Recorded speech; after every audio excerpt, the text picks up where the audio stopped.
মানুষের মাঝে মানুষ রূপে সৃজন করে সৃষ্টি করে নবী গ আমি আল্লাহ রাব্বুল আলামিন আপনি নবীকে প্রেরণ করেছি আমার যুবক ভাইরা ও পর্দানিশী মা বোনেরা জীবনের চমৎকার একটি বয়ান করে দিয়ে যাই মারাত্মক একটি আলোচনা আমার আল্লাহ এই মুহূর্তে ব্রেনটে দিয়ে দিচ্ছে রে যেই জায়গায় যেই বয়ানের প্রয়োজন আমার আল্লাহ ওই জায়গায় ওই বয়ান বের করিয়া দেয়। তবে শুনে নাও মুসা নবী আল্লাহকে একদিন ডাক দিয়ে বললেন, আল্লাহ আমি মুসা যদি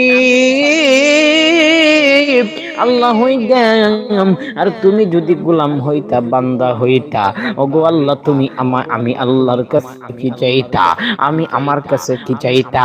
আরশের মালিক আল্লাহ রব্বিকা বাজাল জালালিল ইকরাম ডাক দিয়ে বলে, মুসারে তুমি কখনো আল্লাহ হইতে পারবা না আর আমি কখনো বান্দা হব না। আমার বন্ধুগণ মুসা নবী ডাক দিয়ে বলে, আল্লাহ আমি বলতে চাচ্ছি না যে জাল জালালিল ইকরাম আপনি গোলাম হইয়া যান, আমি আল্লাহ হইয়া যাই। আমি বলতেছি আল্লাহ আমি যদি আল্লাহ হইতাম, আপনি যদি বান্দা হইতেন, আপনি আমার কাছে কি চাইতেন?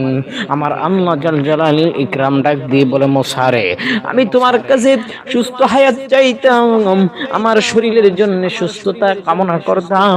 এ বাজান আপনি কেন আজ সুস্থতা কামনা করবেন না? কেন আজকে আপনি সুস্থতা কামনা করবেন না?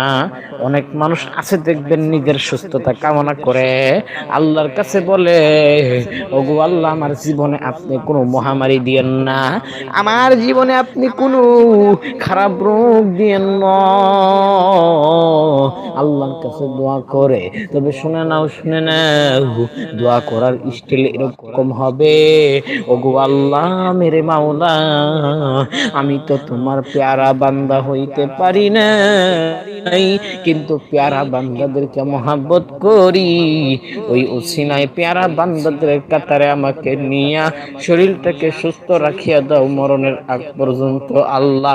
কারণ হইল একটাই, তোমার প্যারা বান্দাদেরকে ভালোবাসি, তোমাকে ভালোবাসি দিল থেকে, সিনা থেকে।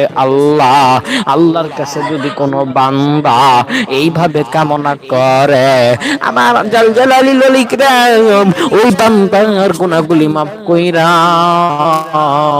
একেবারে এর জন্য বান্দাকে জান্নাতের সার্টিফিকেট দিয়ে দেয়।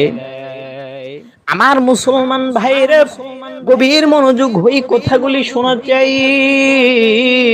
এই এক ফোঁটা চোখের পানি যদি এই এক ফোঁটা চোখের পানি যদি কানতে গিয়া পড়িয়া যায়, বুঝিয়া নিবা তোমার মাওলা মাসুক তোমারে ভালোবাসি।